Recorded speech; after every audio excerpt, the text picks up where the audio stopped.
नमस्कार दोस्तों, teaching exams official YouTube channel में आपका स्वागत है। आपको हम बीएड एंट्रेंस 2025 की फुल प्रिपरेशन करा रहे हैं, जिसमें आज का वीडियो आर्ट ग्रुप वालों के लिए बहुत ही महत्वपूर्ण है। इसके पहले भी हमने एक वीडियो बनाया है, वो भी आर्ट ग्रुप के लिए। तो जिन्होंने आर्ट ग्रुप से फॉर्म डाला हुआ है उनके लिए ये वीडियो बहुत महत्वपूर्ण होने वाला है। हमारे साथ अंत तक बने रहिएगा। आपको बहुत अच्छे क्वेश्चन लेके आए हैं और प्रीवियस ईयर से क्वेश्चंस हैं इसमें, जो कि आपके एग्जाम के दृष्टि से बहुत ही महत्वपूर्ण है। तो चलिए देरी ना करते हुए क्वेश्चन को स्टार्ट करते हैं। आज का पहला क्वेश्चन है, इंडिया विंस फ्रीडम पुस्तक किसने लिखी है? तो 4 ऑप्शन है आपके पास, विजय लक्ष्मी पंडित, मौलाना अबुल कलाम आज़ाद, महात्मा गांधी या जवाहरलाल नेहरू। तो इसका सही आंसर जो होगा वो होगा मौलाना अबुल कलाम आज़ाद। पिक्चर आपके सामने है। तो इन्होंने ही इंडिया विंस फ्रीडम पुस्तक इन्होंने ही लिखा है। ये किताब जो है वो भारत की आज़ादी पर आधारित है और इन्होंने ही गुबार खातिर इनकी द्वारा ही लिखी गई है। तज़किरा तर्जुमानुल कुरान ये भी इन्हीं के द्वारा लिखा गया है। चलिए अगले क्वेश्चन पे चलते हैं। मिडनाइट चिल्ड्रन के लेखक कौन है? तो मिडनाइट चिल्ड्रन के लेखक जो हैं वो ऑप्शन है आपके पास, चेतन भगत, अमीश त्रिपाठी, रविंद्र सिंह या सलमान रुश्दी। बुक आपके सामने है और इसका जो सही आंसर होगा वो होगा सलमान रुश्दी। ये है सलमान रुश्दी जी, जिन्होंने इस पुस्तक को लिखा है। तो मिडनाइट चिल्ड्रन उपन्यास प्रसिद्ध लेखक सलमान रुश्दी द्वारा लिखा गया है। इसका जो प्रकाशन हुआ था वो था 1981 में। चलिए अगले क्वेश्चन की तरफ चलते हैं। पुर्तगालियों ने गोवा पर कब अधिकार किया था? तो पुर्तगालियों ने गोवा पर कब अधिकार किया? ऑप्शन है 1495, 1510, 1500 और 1520।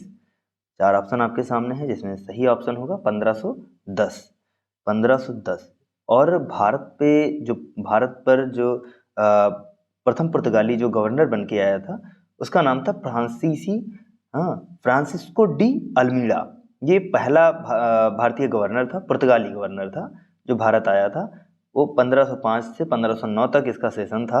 उसके बाद जो आया वो आए थे अल्फ्रांसो डी अल्बुकर्क, जिनका सेशन था 1509 से 1515 तक। ठीक है, इन्हें जो अल्फ्रांसो डी अल्बुकर्क था, पुर्तगाली शक्ति का वास्तविक संस्थापक इन्हें ही माना जाता है। चलिए अगले क्वेश्चन पे चलते हैं। डॉक्टर भीमराव अंबेडकर ने किस अनुच्छेद को संविधान की आत्मा तथा हृदय कहा है? तो ऑप्शन है आपके सामने, अनुच्छेद 11, 12 या अनुच्छेद 22 या इनमें से कोई नहीं। तो आपको बता दें कि जो आर्टिकल 32 है, उसे अंबेडकर जी ने संविधान की आत्मा और हृदय कहा है, जो इस ऑप्शन में नहीं है, इसलिए इसका ऑप्शन होगा इनमें से कोई नहीं। अब आपको बता दें कि जो अंबेडकर जी ने अनुच्छेद 32 के संविधान को सबसे महत्वपूर्ण अनुच्छेद बताया है। उनके अनुसार एक अनुच्छेद है जिसका बिना संविधान अर्थविहीन है। जिसके बिना संविधान अर्थविहीन है, यह संविधान की आत्मा और हृदय है। ये किसने कहा था? ये अंबेडकर जी ने कहा था। तो आर्टिकल 32 जो है वो संविधान की आत्मा है। आर्टिकल 32। राष्ट्रीय आपातकाल का संबंध किस अनुच्छेद से है? ऑप्शन है अनुच्छेद 352, 356, आर्टिकल 19 या इसमें से कोई नहीं। तो आपको बता दें कि आर्टिकल जो है 352 है, ये आपातकाल से संबंधित है। राष्ट्रीय आपातकाल का संबंध 352 से है। संविधान के भाग 18 में, ठीक है, भाग 18 में अनुच्छेद 352 से 360 तक आपातकालीन का प्रावधान उल्लिखित है। यदि भारत के पास भारत के किसी भाग की सुरक्षा को युद्ध या सशस्त्र विद्रोह के कारण खतरा उत्पन्न हो गया हो, तो राष्ट्रपति अनुच्छेद 352 के तहत संपूर्ण भारत या उसके राज्य क्षेत्र के किसी भाग के लिए आपात की घोषणा कर सकता है। अगला क्वेश्चन है, अरब सागर की रानी किसे कहा जाता है? तो अरब सागर की रानी, तो पहली बात आपको बता दें कि अरब सागर कहाँ है स्थित है। तो भारत के पश्चिमी तट, ये हो गया पूर्वी तट और ये हो गया पश्चिमी तट। तो पश्चिमी तट पर अरबियन सी है जिसे अरब सागर कहते हैं। तो अरब सागर की रानी किसे कहा जाता है? ऑप्शन है आपके सामने, कोच्चि बंदरगाह, गोवा बंदरगाह, मुंबई बंदरगाह या कांडला बंदरगाह। तो इसका सही आंसर होगा कोच्चि बंदरगाह, जिसे अब कोचीन कहते हैं। ठीक है, अरब सागर की रानी कोच्चि बंदरगाह को कहा जाता है। कोचीन बंदरगाह यानी जो कोच्चि बंदरगाह है, ये केरल के मालाबार तट पर स्थित है। ठीक है, ये बहुत ही प्रमुख बंदरगाह है, पश्चिमी तट का सबसे प्रमुख बंदरगाह यही है। यह भारत के सबसे बड़े बंदरगाहों में से एक है। यह बंदरगाह कोच्चि झील के 2 द्वीपों पर स्थित है, विलिंगटन द्वीप और वल्लारपड़म, ठीक है, यहाँ पर स्थित है। अगला क्वेश्चन है, इंडियन सुपर लीग 2022 का खिताब किसने जीता? अब क्वेश्चन को आप अच्छे से पढ़ लीजिएगा, क्योंकि यहाँ पे लिखा हुआ है इंडियन सुपर लीग यानी कि ISL, और आप इंडियन सुपर लीग पढ़ करके ऐसा ना हो कि आप इंडियन प्रीमियर लीग आप लगा दें। ठीक है, तो यहाँ पे क्वेश्चन को अच्छे से पढ़ लीजिएगा, इंडियन सुपर लीग लिखा हुआ है। तो आपको बता दें कि इंडियन सुपर लीग का 2022 का खिताब किसने जीता था, तो इसका जो सही आंसर होगा वो होगा हैदराबाद FC यानी फैंस क्लब। तो हैदराबाद ने जीता था, तो हैदराबाद ने जीता था। हैदराबाद FC ने पेनाल्टी शूट आउट 3-1 से जीत दर्ज की थी। ठीक है, 3-1 से जीत दर्ज की थी। चलिए अगले क्वेश्चन की तरफ चलते हैं। जनरल बिपिन रावत को मरणोपरांत कौन सा पुरस्कार दिया गया? ऑप्शन आपके सामने है, पद्म विभूषण, पद्मश्री, भारत रत्न या शौर्यवीर चक्र। तो ऑप्शन आपके सामने है, इसका जो सही आंसर होगा वो होगा पद्म विभूषण। तो पद्म विभूषण इसका सही आंसर होगा, और पद्म विभूषण की चित्र आप यहाँ पे देख सकते हैं कि पद्म विभूषण ऐसा होता है। तो इन्हें पद्म विभूषण मिला था। जनरल बिपिन रावत को मरणोपरांत पद्म विभूषण पुरस्कार 2022 में दिया गया। वे भारत के पहले रक्षा प्रमुख चीफ ऑफ डिफेंस स्टाफ थे। इनकी मृत्यु 8 दिसंबर 2021 को हेलीकॉप्टर दुर्घटना में हो गई थी। ठीक है, इनकी मृत्यु कब हुई थी, पूछ सकता है कि इनकी मृत्यु कब हुई थी, तो इनकी मृत्यु 8 दिसंबर 2021 में हेलीकॉप्टर की दुर्घटना में हुआ था। अगला क्वेश्चन है, उमा शंकर मिश्र किस वाद्य यंत्र से संबंधित हैं? तो ये आपके सामने है, ये हैं उमा शंकर मिश्र जी, जो सितार से संबंधित है। ठीक है, ये किससे संबंधित है? ये सितार से संबंधित है, उमा शंकर मिश्र।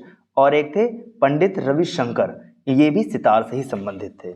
और उसके बाद आपका सरोद है, तो सरोद अमजद अली खां और अली अकबर खां सरोद से संबंधित है। अब है संतूर, तो संतूर जो है इससे उस्ताद बिंदा खां और गोपाल जी मिश्र सारंग, देखिए उस्ताद बिंदा खां और गोपाल जी मिश्र जो थे वो सारंगी से संबंधित थे।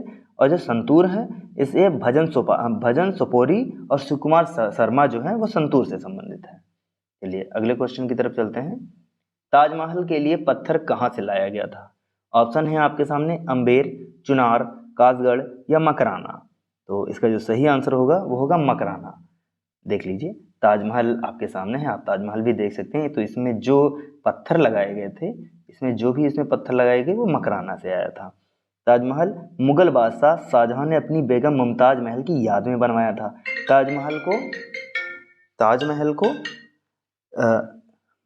ताजमहल को सफेद संगमरमर में बनवाया गया था। यह संगमरमर राजस्थान के मकराना खान से लाया गया था। चलिए ठीक है, अब अगले क्वेश्चन की तरफ चलते हैं। कांग्रेस की स्थापना के समय भारत का वायसराय कौन था?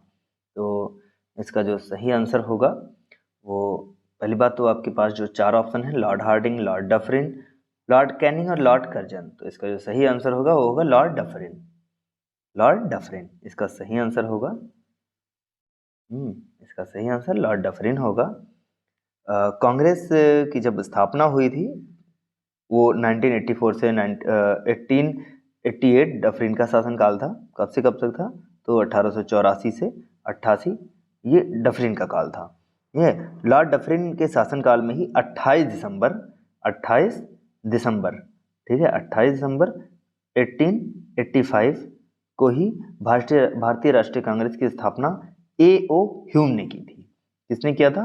A.O. ह्यूम ने किया था इसकी स्थापना। A.O. ह्यूम द्वारा हुआ था। चलिए अगले क्वेश्चन की तरफ। अलीगढ़ की संधि का संबंध किससे है? तो अलीगढ़, इसको अली नगर की भी संधि कहते हैं। इसको अलीगढ़ की जो संधि है इसको अली नगर की भी संधि कहते हैं। तो इसका ऑप्शन है मीर कासिम तथा Mohammad Shah, East India Company तथा सिराजुद्दौला, लॉर्ड क्लाइव तथा मीर जाफर, या इनमें से कोई नहीं। तो इसका जो सही आंसर जो होगा ये होगा ईस्ट इंडिया कंपनी तथा सिराजुद्दौला। तो ईस्ट इंडिया कंपनी यानी अंग्रेज और सिराजुद्दौला के बीच हुआ था। तो ये जो संधि हुई थी इसकी जो डेट थी वो थी 9 फरवरी 1757 को बंगाल के नवाब सिराजुद्दौला और ईस्ट इंडिया कंपनी के बीच ये संधि हुई थी। डेट क्या था अगर पूछ सकता है कि आखिर अलीनगर की संधि या अलीगढ़ की संधि किनके बीच हुई थी, तो तब तो हो जाएगा ईस्ट इंडिया कंपनी और सिराजुद्दौला के बीच। अगर तारीख अगर पूछा तो आप बता सकते हैं कि 9 फरवरी 1757 को हुआ था। चलिए अगले क्वेश्चन की तरफ चलते हैं। यज्ञ की देखरेख कौन करता था? तो यज्ञ की देखरेख कौन करता था? होर्त या होता, ब्रह्मा, उद्दाता या अधर्वायु। तो इसका जो सही आंसर होगा वो होगा क्या होगा? ब्रह्मा। यानी वैदिक काल में अलग अलग क्षेत्रों से अलग अलग विशेषज्ञ थे, तो जो यज्ञ की देखरेख करने वाला होता था उसे ब्रह्मा कहते थे। उद्गाता यानी जैसे उद्गाता है, सामवेद की ऋचाओं का ज्ञान करने वाला जो होता था उसे उद्गाता कहते थे। अधर्वायु, अधर्वायु यानी यजुर्वेद का पाठ करने वाले को अधर्वायु बोलते थे। और होर्त या होता जो होते थे ये ऋग्वेद का पाठ करने वाले तथा ध्वनि कुंड में आहुति देने वाले जो होता था उसे होर्त कहते थे। अगले क्वेश्चन पे, सुलह एक कुल की नीति किसने अपनाया था? ऑप्शन है आपके पास जहांगीर, हुमायूं, बाबर या अकबर। तो इसका सही जो आंसर होगा वो होगा अकबर। अकबर होगा इसका सही आंसर। अकबर की पिक्चर भी लगी हुई है, आप देख सकते हैं। अकबर ने सभी धर्मों को अच्छी बातें लेने का या ग्रहण करने का मार्ग पकड़ा था, इसी को ही सुलह एक कुल कहा जाता है। अगले क्वेश्चन की तरफ हम चलते हैं। इटली ने आक्रमण कर किस देश को जीता था? ऑप्शन है इरिट्रिया, सोमालीलैंड, मोरक्को या एबेनिसिया। तो इसका सही आंसर होगा वो होगा मोरक्को। ठीक है, इसका सही आंसर होगा मोरक्को होगा। ठीक है, इटली ने आक्रमण करके मोरक्को देश को जीता था। मोरक्को आधिकारिक तौर पर उत्तरी अफ्रीका का ही एक देश है। अगला है रुद्र दामन से संबंधित कौन सा अभिलेख है? तो रुद्र दामन जो है वो कौन सा अभिलेख है? तो आपको बता दें कि सारे अभिलेख सम्राट अशोक के समय के हैं। तो ऑप्शन है आपके सामने गिरनार अभिलेख, जूनागढ़ अभिलेख, ऐहोल अभिलेख या प्रयाग अभिलेख। तो इसका जो सही आंसर जो होगा वो होगा, वैसे इसका जो सही आंसर होने वाला है जूनागढ़ अभिलेख है, लेकिन इसका बता दें जूनागढ़ और गिरनार का अभिलेख गुजरात राज्य में सौराष्ट्र प्रांत में गिरनार की पहाड़ी के पास स्थित है। शक शासक रुद्रदामन ने 150 ईस्वी में इस स्तंभ लेख की स्थापना की थी। इसकी भाषा संस्कृत और लिपि जो है ब्राह्मी है। इसकी जो भाषा कौन सी है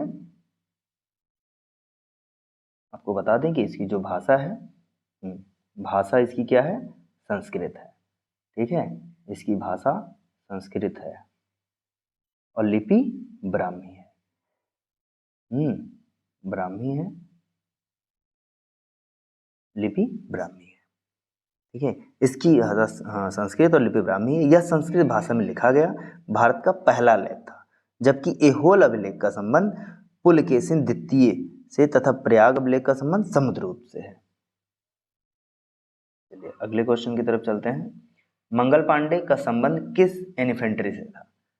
तो आपके पास आपके सामने देख लीजिए, ऑप्शन है 20वीं एनआई यानी नेटिव इन्फेंट्री कहेंगे, 34 यानी 34 नेटिव इन्फेंट्री, 27 नेटिव इन्फेंट्री या 28 नेटिव इन्फेंट्री। मंगल पांडे जी की फोटो आपके सामने है। इसका सही आंसर होगा ऑप्शन बी 34 यानी कि 34वीं नेटिव इन्फेंट्री इसका सही आंसर होगा। मंगल पांडे एक भारतीय स्वतंत्रता सेनानी थे जिन्होंने सन 1857 की महान क्रांति में संपूर्ण भूमिका निभाई थी। वे ईस्ट इंडिया कंपनी के 34वीं बंगाल नेटिव इन्फेंट्री के पैदल सिपाही थे। मंगल पांडे उत्तर प्रदेश राज्य के बलिया जिले के मूल निवासी थे। 29 मार्च 1857 को मंगल पांडे ने गाय की चर्बी मिले कारतूसों को मुंह से काटने से स्पष्ट मना कर दिया था और विद्रोह स्टार्ट हो गया था, जिसके बाद 8 अप्रैल 1857 को इनको फांसी दे दी गई थी। तो इन्होंने विद्रोह कब किया था? यानी कि इन्होंने विद्रोह कब किया? 29 मार्च को। 29 मार्च 1857 को इन्होंने क्या किया, विद्रोह किया। उसके बाद में 8 अप्रैल को इनको फांसी दे दी जाती है। ठीक है, क्यों इन्हें फांसी दी गई थी? क्योंकि इन्होंने गाय की चर्बी लगे कारतूसों को मुंह से लगाने से मना कर दिया था। चतुर्थ बौद्ध संगति किसके शासनकाल में हुई थी? ऑप्शन है अजातशत्रु, कालाशोक, अशोक, कनिष्क। तो कनिष्क की फोटो आपके सामने है। तो अब आपको बता दें कि चतुर्थ यानी कि चतुर्थ जो बौद्ध संगति हुई थी वो कनिष्क के शासनकाल में हुई थी। उसमें जो अध्यक्ष थे वो थे अश्वघोष या वसुमित्र आप कह सकते हो। ठीक है, वो प्रथम शताब्दी में हुआ था। चतुर्थ बौद्ध संगति जो हुआ था वो प्रथम शताब्दी में हुआ था, प्रथम शताब्दी था उस समय हुआ था कनिष्क के शासनकाल में। अब आपको बता दें ये चतुर्थ तो ही हो ही गया। अब आपको बता दें कि जो प्रथम बौद्ध संगति हुई थी वो कब हुआ? 483 में हुआ था। उस समय अध्यक्ष जो थे वो महाकश्यप थे और शासनकाल किसका था? अजातशत्रु का था। किसका था? अजातशत्रु का था। ये सब क्वेश्चन बहुत आते हैं, ये क्वेश्चन आप बहुत अच्छे से आप देख के जाइएगा। जो चारों बौद्ध संगति हुई थी ये चारों आप अच्छे से देख लीजिएगा। तो प्रथम आपका मैंने बता दिया 483 में हुआ था। जो द्वितीय जो हुआ था ये द्वितीय हुआ था 383 में हुआ था। उस समय कालाशोक का शासनकाल था। किसका था? कालाशोक का था। कालाशोक का शासनकाल था।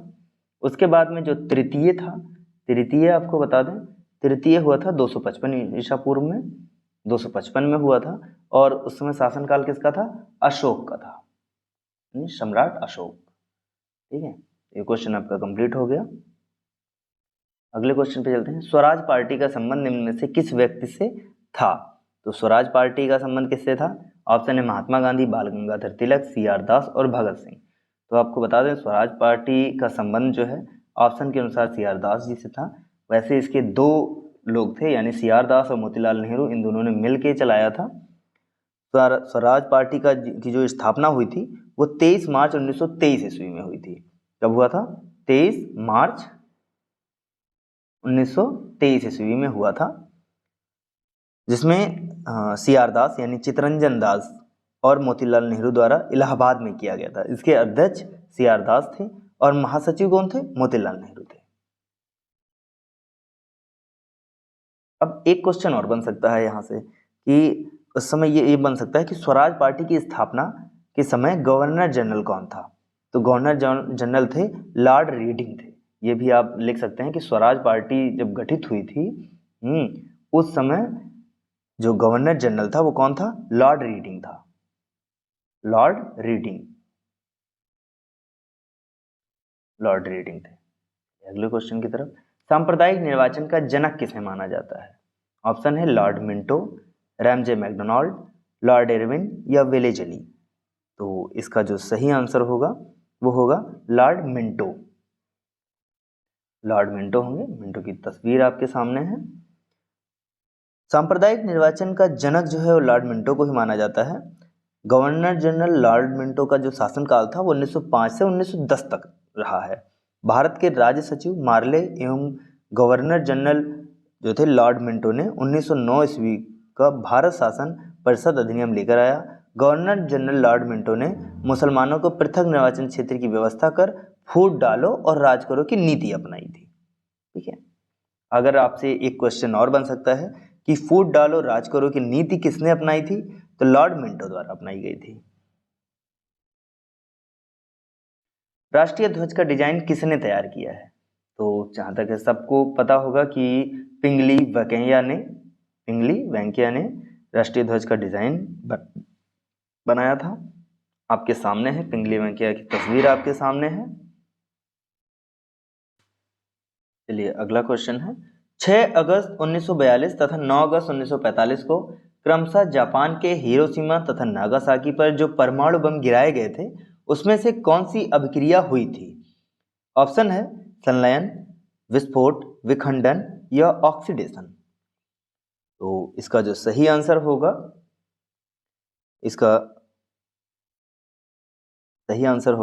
वो होगा विखंडन। ठीक है, इसका सही आंसर होगा विखंडन। यानी कि द्वितीय विश्व युद्ध में अमेरिका ने जापान के 2 शहर हिरोशिमा जहां पर 6 अगस्त 1945 को लिटिल बॉय 15 टन यानी जो इन्होंने जो परमाणु जो गिराया था उसका नाम था लिटिल बॉय, 15 टन वजन था उसका। और 9 अगस्त 1945 को जो नागासाकी पर उसका नाम था फैट मैन, वो 20 टन का था, वो परमाणु गिराया गया था। परमाणु बम में विखंडन की अभिक्रिया होती है। किसी बड़े नाभिक या छोटे छोटे दो या दो से अधिक नाभिकों में टूट जाना नाभिकीय विखंडन कहलाता है। तो इसका सही आंसर होगा वो होगा विखंडन। चलिए अगले क्वेश्चन की तरफ चलते हैं। अलकनंदा तथा भागीरथी नदी कहाँ आकर मिलती है? तो अब आपको हम क्लियर समझा दें कि जैसे अलकनंदा जो है वो बद्रीनाथ से निकलती है, ये बद्रीनाथ के पास से ये आप देख रहे हैं। और क्या बोला गया है? भागीरथी। तो भागीरथी आप ये देख सकते हैं, ये भागीरथी है और ये अलकनंदा है। ये आपकर कहाँ पे मिले हैं? वो है देवप्रयाग। तो इसका सही आंसर क्या होगा? वो होगा देवप्रयाग। ठीक है, ये आपका क्लियर हो गया कि अलकनंदा तथा भागीरथी देवप्रयाग में आकर मिलते हैं। देवप्रयाग भारत के उत्तराखंड राज्य में स्थित एक नगर तथा प्रसिद्ध तीर्थ स्थान है। यहाँ श्री रघुनाथ जी का मंदिर है, आप देख सकते हैं यहाँ पे श्री रघुनाथ जी का मंदिर है। देवप्रयाग और अलकनंदा भागीरथी नदियों के संगम पर बसा हुआ है। यहीं से दोनों नदियों की धारा एक हो जाती है और आगे चलकर गंगा कहलाती है। यानी कि आप देख सकते हैं कि जैसे अलकनंदा यहाँ से आई और भागीरथी यहाँ से आई, इसके बाद इसका नामकरण चेंज हो जाता है और इसका नाम गंगा हो जाता है। चलिए अगले क्वेश्चन पे चलते हैं। अगला क्वेश्चन है, जकोटा त्रिकोण से संबंधित देश है। तो जकोटा किससे संबंधित है? ऑप्शन है दक्षिण कोरिया, वियतनाम, जापान, उत्तर कोरिया, जापान, वियतनाम, चीन, जापान, वियतनाम या चीन, ऑस्ट्रेलिया, इंडोनेशिया। तो इसका जो सही आंसर होगा दक्षिण कोरिया, वियतनाम और जापान। दक्षिण कोरिया, वियतनाम और जापान यहाँ पे है। तो यही जकोटा त्रिकोण से संबंधित है। ये ऐसे, ये त्रिकोण ऐसे बनता है। ठीक है, तो जापान ऐसे यहाँ पे है और वियतनाम, हाँ, जापान, वियतनाम, दक्षिण कोरिया ऐसे ही है। तो इसको ही जकोटा त्रिकोण से जकोटा त्रिकोण से कहते हैं। चलिए अगला क्वेश्चन है, निम्न में से कौन इस्पात उद्योग से संबंध में सुमेलित है? अब यहाँ पे हमें मिलाना है कि कौन सा जो भी इस्पात संयंत्र किससे सुमेल करता है या सुमेल नहीं करता है, इसके संबंध में चलिए हम सुमेलित करते हैं। तो सबसे पहले हम आपको बता दें कि दुर्गापुर जो है वो पश्चिम बंगाल में पड़ता है। तो दुर्गापुर ये है, दुर्गापुर पश्चिम बंगाल से है, दुर्गापुर पश्चिम बंगाल। ठीक है, तो दुर्गापुर पश्चिम बंगाल में है। भिलाई जो है वो छत्तीसगढ़ में है, वो भिलाई यहाँ है, भिलाई आपका छत्तीसगढ़। उसके बाद राउरकेला जो है उड़ीसा में है, राउरकेला उड़ीसा में है। ठीक है, अब आपको ये हो गया कि तमिलनाडु, हाँ, सलेम जो है वो तमिलनाडु में है। तो सुमेलित जो है वो आपका सुमेलित यही होगा, ये सुमेलित है। बाकी मैंने आपको बता दिया कि कहाँ पे कौन सा इस्पात संयंत्र है। चलिए अगले क्वेश्चन की तरफ चलते हैं। निम्न को सुमेलित करें। चलिए यहाँ भी ये आपका जितना भी है काजीरंगा, बाढ़ूगढ़, नंदनकानन, मेलघाट, ये राष्ट्रीय उद्यान है। और राष्ट्रीय उद्यान कहाँ स्थित है? ये आपका है।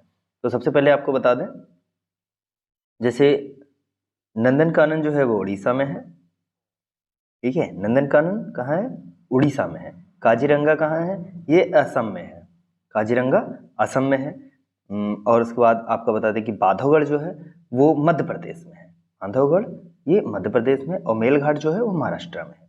तो ये आपके चारों मिल गए। तो आपका देख लेते हैं कि काजीरंगा मध्य प्रदेश, काजीरंगा जो है असम में, ए में दूसरा, ए में दूसरा, ए दूसरा यहाँ भी है, ए दूसरा यहाँ भी है।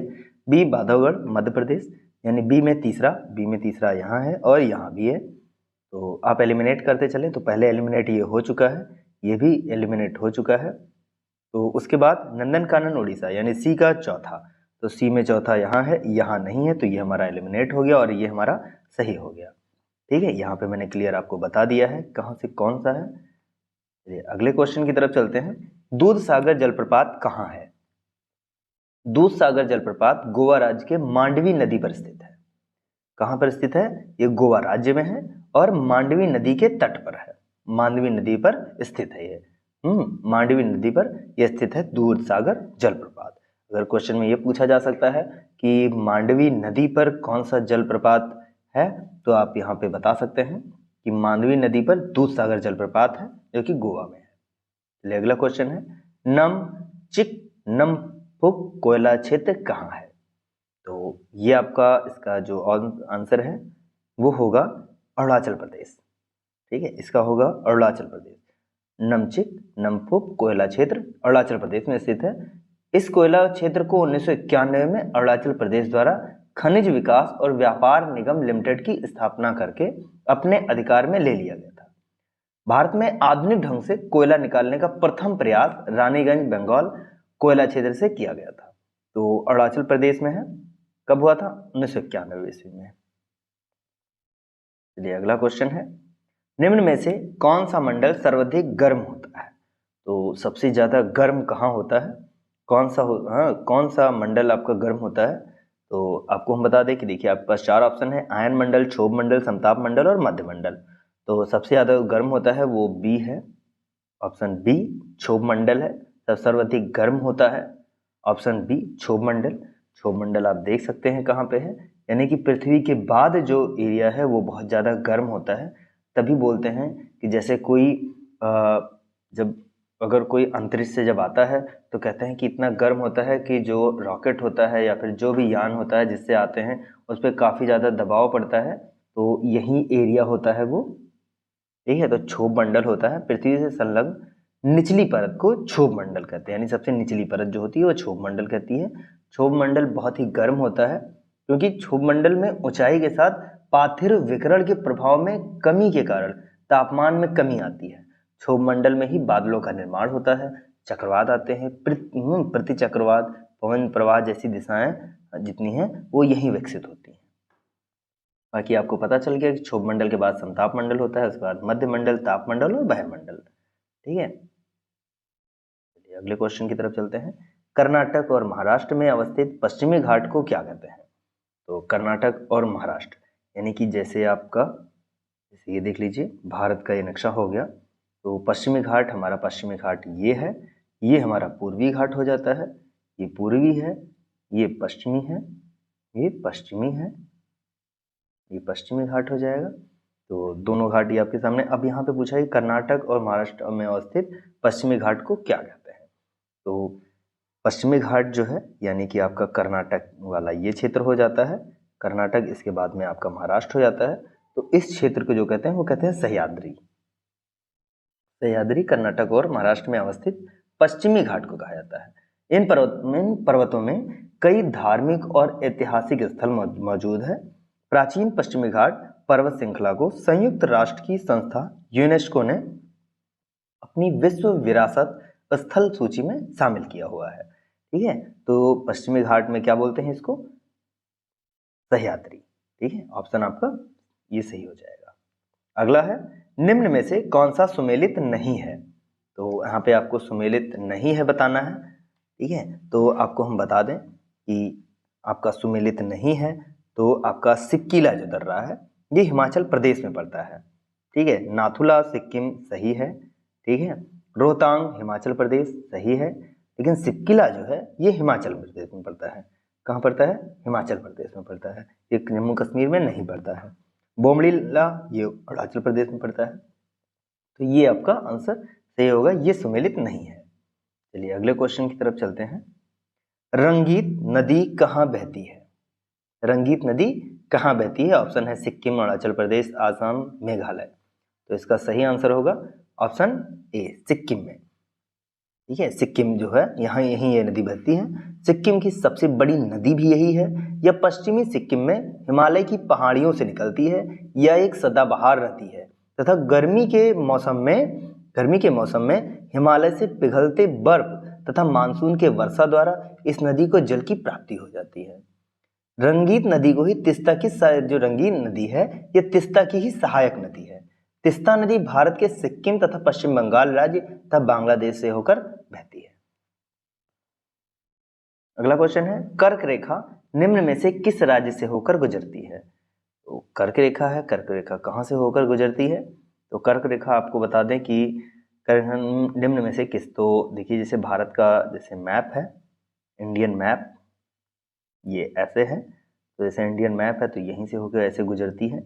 अब यहाँ पे आपको बताना है कि कौन कौन से राज्य से होकर गुजरती है कर्क रेखा। तो कर्क रेखा जो है ये कर्क रेखा भारत के बीचों बीच से होकर गुजरती है। ये भारत के 8 राज्यों से होकर गुजरती है। ठीक है, 8 राज्यों से होकर गुजरती है। तो जैसे मिजोरम हो गया, त्रिपुरा, मिजोरम, त्रिपुरा, पश्चिम बंगाल, राजस्थान, गुजरात, मध्य प्रदेश, छत्तीसगढ़ और झारखंड।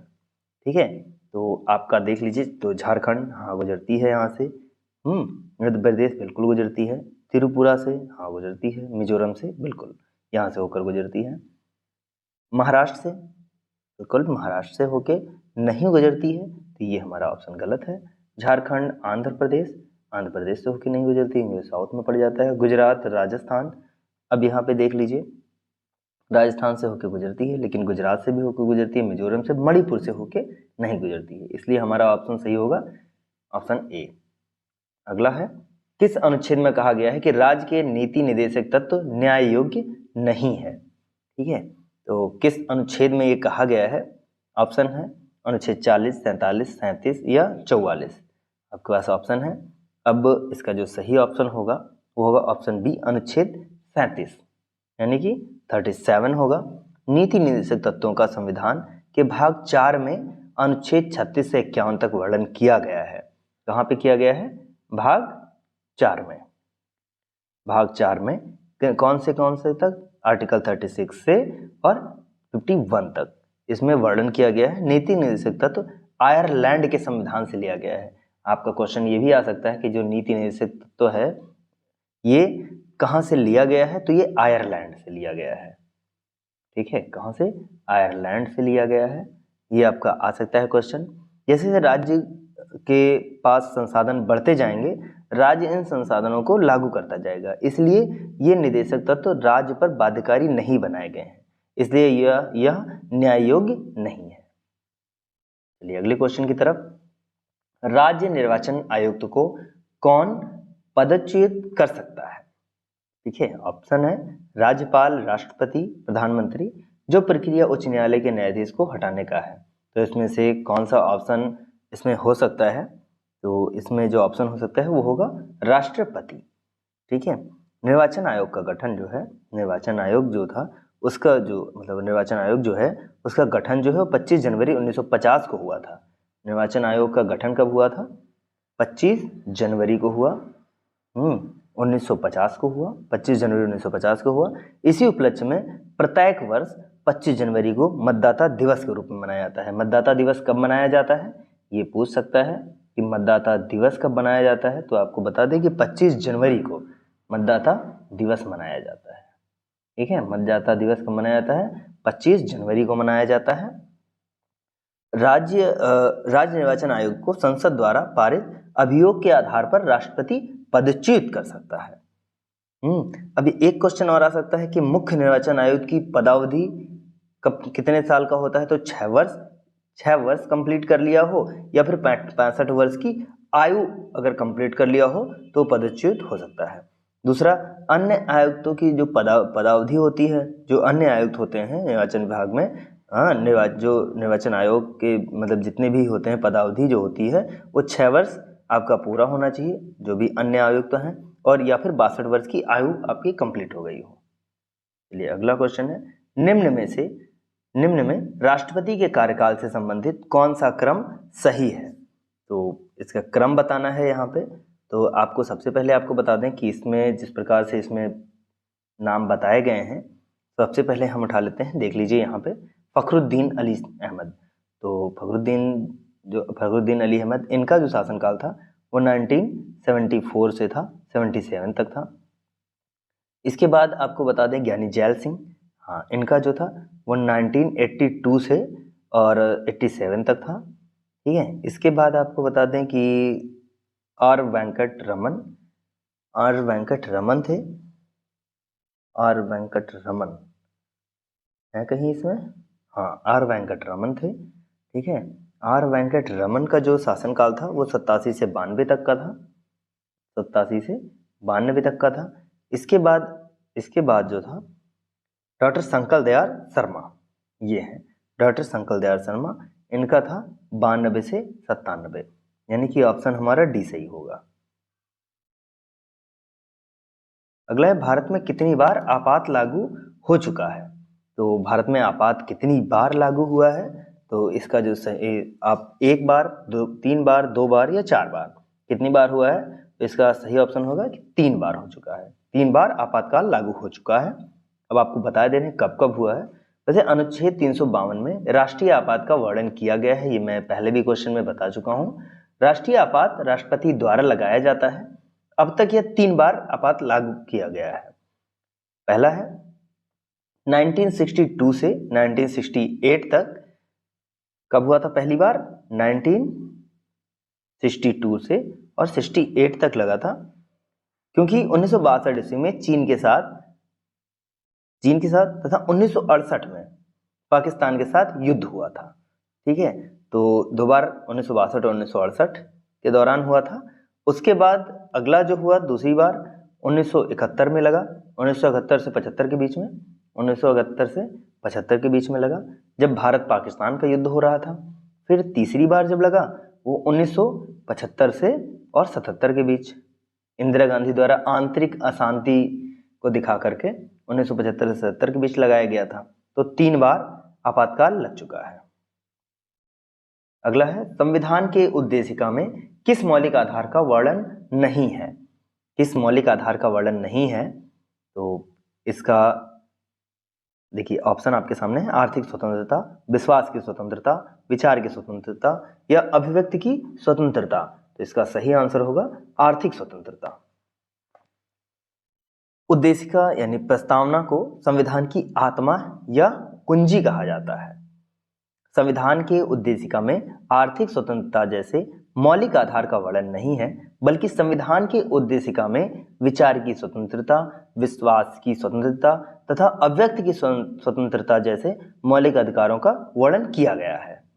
ठीक है, तो विश्वास की स्वतंत्रता का भी वर्णन है, विचार की स्वतंत्रता का भी वर्णन है, अभिव्यक्ति की स्वतंत्रता का वर्णन है, लेकिन आर्थिक स्वतंत्रता का वर्णन नहीं है।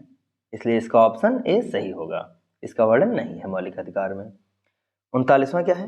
पंचायती राज की व्यवस्था से संबंधित समिति कौन सी है? तो इसमें से कौन सी समिति है?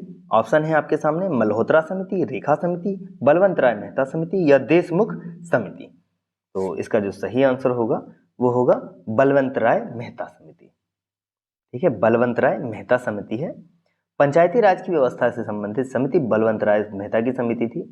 1956 ईस्वी में बलवंत राय मेहता समिति का गठन किया गया था। 1956 में बलवंत राय मेहता समिति का गठन किया गया था।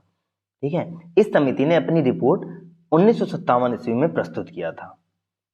इस समिति ने 1957 में अपनी रिपोर्ट प्रस्तुत किया था। अगला है अंतरराष्ट्रीय परिषद का गठन किस समिति की सिफारिश पर की गई थी? अंतरराष्ट्रीय परिषद का गठन किस समिति की सिफारिश पर की गई थी? ऑप्शन है केलकर समिति, नियोगी समिति, संस्थानम समिति या राजमन्नार आयोग। तो इसका जो सही आंसर होगा वो होगा राजमन्नार आयोग। अंतरराष्ट्रीय परिषद का गठन जो है राजमन्नार आयोग की सिफारिश पर किया गया था।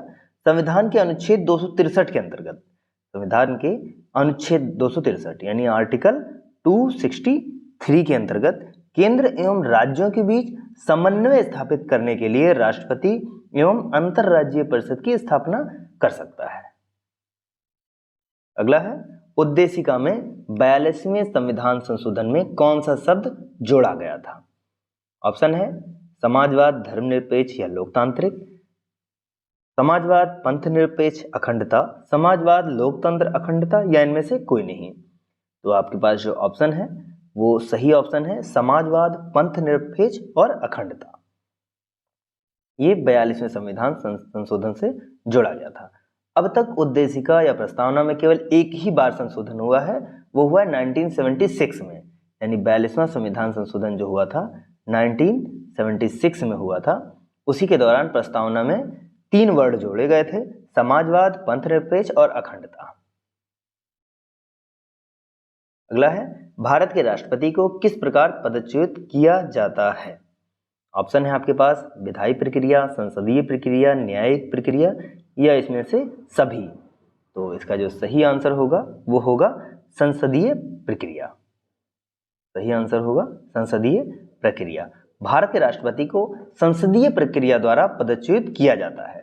संसद का कोई भी सदन, राज्यसभा या लोकसभा, राष्ट्रपति पर महाभियोग लगा सकता है, लेकिन महाभियोग लगाने के लिए सदन के 1/4 सदस्यों की पूर्व सहमति जरूरी होगी और राष्ट्रपति को इसकी सूचना लिखित 14 दिन पूर्व देना होगा। एक सदन महाभियोग लगाता है तथा दूसरा सदन राष्ट्रपति पर लगाए गए आरोपों की सुनवाई करता है। यदि राष्ट्रपति पर लगाया गया आरोप सही पाया गया तो दोनों जो सदन है ये अपनी कुल सदस्य संख्या का 2/3, ठीक है, इस दोनों सदनों का 2/3 बहुमत से आरोप सिद्ध कर देंगे। ऐसे में राष्ट्रपति को अपना पद छोड़ना होगा। अगले क्वेश्चन की तरफ, संघात्मक सरकार में क्या होता है? ऑप्शन है शक्तियों का विकेंद्रीकरण, बी है प्रांतों की श्रेष्ठता, केंद्र और राज्य में समानता, शक्तियों का एकत्रीकरण। तो इसका सही आंसर होगा, तो होगा शक्तियों का विकेंद्रीकरण। ठीक है, इसका सही आंसर होगा शक्तियों का विकेंद्रीकरण। संघात्मक सरकार में संविधान का लिखित होना आवश्यक है। यह दोहरी नागरिकता के सिद्धांत पर आधारित होता है तथा शक्तियों का बंटवारा केंद्र व राज्य यानी प्रांत सरकारों के मध्य होता है। संघात्मक सरकार ही द्विसदनीय विधानमंडल की व्यवस्था करती है। संघात्मक शासन में विषयों का स्पष्ट विभाजन होता है। इसमें राष्ट्रीय महत्व के विषय केंद्रित सरकार के पास तथा कम महत्व या राज्य से संबंधित विषय राज्य सरकार के पास होता है। संघात्मक शासन व्यवस्था में न्यायपालिका स्वतंत्र तथा सर्वोच्च होती है। चलिए अगले क्वेश्चन पे चलते हैं। भारत का राष्ट्रीय वृक्ष क्या है? तो भारत का राष्ट्रीय वृक्ष जो है वो ऑप्शन है आपके सामने, नीम, आम, बरगद या पीपल। बहुत इजी क्वेश्चन है। ऐसे इजी क्वेश्चन बीएड में पूछे जाते हैं जिसमें लोग भटक जाते हैं। ठीक है, तो इसका सही आंसर जो होगा वो होगा बरगद। भारत का राष्ट्रीय वृक्ष जो है वो बरगद है। भारत के और भी प्रतीक चिन्ह हम आपको बता दे रहे हैं। जैसे आपका पूछ ले कि राष्ट्रीय पक्षी कौन सा है, तो राष्ट्रीय पक्षी आपका मोर है। राष्ट्रीय पशु पूछ ले तो आप बता सकते हैं वहां पे कि बाघ है। वृक्ष बरगद मैंने आपको बता ही दिया। राष्ट्रीय ध्वज पूछ ले तो तिरंगा, राष्ट्रीय ध्वज तिरंगा है। राष्ट्रीय पुष्प पूछ ले तो वहां पे आप कमल लिख सकते हैं, कमल है। राष्ट्रीय गान पूछ ले तो जन गण मन है। राष्ट्रीय फल पूछ ले तो उस राष्ट्रीय फल आम है। राष्ट्रीय गीत अगर पूछा जाए तो वंदे मातरम, वंदे मातरम ये राष्ट्रीय गीत है। इसके बाद राष्ट्रीय खेल पूछा जाए तो आप हॉकी है राष्ट्रीय खेल। राष्ट्रीय प्रतीक पूछा जाए तो अशोक का स्तंभ यानी अशोक का जो सिंह स्तंभ है वो राष्ट्रीय प्रतीक है। तो सारे राष्ट्रीय चिन्ह मैंने आपको बता दिए हैं। चलिए अगले क्वेश्चन पे, भारत का राष्ट्रीय जलीय जीव कौन सा है? ऑप्शन है मांगुर मछली, घड़ियाल, गंगा की डॉल्फिन या मगरमच्छ। इसका सही जो आंसर होगा वो होगा गंगा की डॉल्फिन। भारत का राष्ट्रीय जलीय जीव गंगा का डॉल्फिन है। प्रधानमंत्री मनमोहन सिंह की अध्यक्षता में 4 अक्टूबर 2009 को गंगा नदी घाटी प्राधिकरण की एक बैठक में बिहार के मुख्यमंत्री नीतीश कुमार के सुझाव पर विलुप्त हो रही गंगा डॉल्फिन को राष्ट्रीय जलीय जीव घोषित करने का फैसला किया गया था। किसकी अध्यक्षता में हुई थी? प्रधानमंत्री मनमोहन सिंह की अध्यक्षता में 4 अक्टूबर में। ठीक है, 4 अक्टूबर 2009 को, ठीक है, नीतीश कुमार जी की सिफारिश पे इसको जलीय जीव घोषित कर दिया गया था। चिली की चुकीमात खाने किसके लिए प्रसिद्ध है? चिली की चुकीमात खाना जो है ये किसके लिए प्रसिद्ध है? टिन, लौह, कॉपर या गंधक? सही ऑप्शन होगा कॉपर। चिली की चुकीमात की खाने कॉपर उत्पादन के लिए प्रसिद्ध है। चिली तांबा तथा नाइट्रेट दोनों के लिए जाना जाता है। चिली को तांबे की राजधानी कहा जाता है। नर्मदा बचाओ आंदोलन से कौन जुड़ी है? नर्मदा बचाओ आंदोलन से कौन जुड़ा हुआ है? ऑप्शन है मेधा पाटेकर, अरुंधति राय, चंदा कोचर, चमन लाल। इसका सही आंसर होगा मेधा पाटेकर होगा। नर्मदा बचाओ आंदोलन की प्रवर्तक मेधा पाटेकर हैं। इन्होंने सरदार सरोवर बांध की ऊंचाई बढ़ाने के फैसले के खिलाफ भी आंदोलन चलाया था। अगला क्वेश्चन है, भारतीय जलवायु से संबंधित ईएनएसओ क्या है? ईएनएसओ जैसा मैंने बता दिया कि ये संबंधित, अब ये पूछ रहा है क्या है, या फिर ये पूछ सकता है कि ENSO का फुल फॉर्म क्या है। दोनों कंडीशन में आपका आंसर होगा कि इसमें क्या होता है कि EI नीनो साउथ ऑसिलेशन इसका सही आंसर होगा। भारतीय जलवायु से संबंधित ENSO का पूरा नाम है ये अल नीनो, ठीक है, अल नीनो इसका नाम है। प्रशांत सागर में पेरू के निकट समुद्री तट के गर्म होने की घटना को अल नीनो कहा जाता है। अगला क्वेश्चन है 2011 ईस्वी की जनगणना के अनुसार सर्वाधिक जनसंख्या किस राज्य की है? तो इसका आंसर है उत्तर प्रदेश, पंजाब, केरल या बिहार। कौन सा आंसर होगा इसमें? तो सही आंसर होगा उत्तर प्रदेश।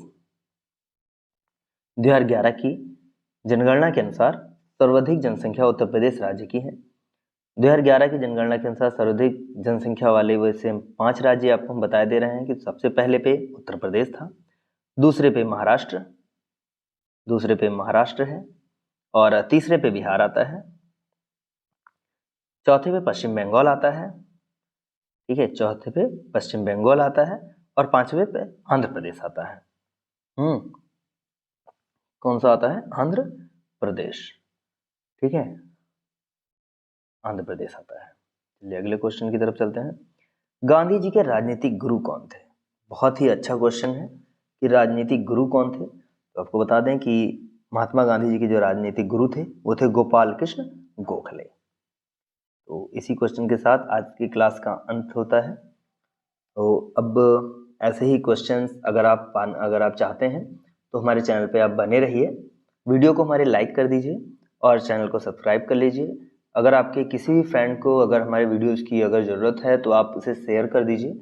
ज़्यादा से ज़्यादा शेयर करेंगे तो हमें और भी जैसे हम मोटिवेट होंगे कि हमारे भी वीडियोस चल रहे हैं, तो हम इससे भी अच्छे वीडियोस हम लेके आएंगे आपके लिए। आशा करते हैं आपको वीडियो हमारी पसंद आ रही होगी।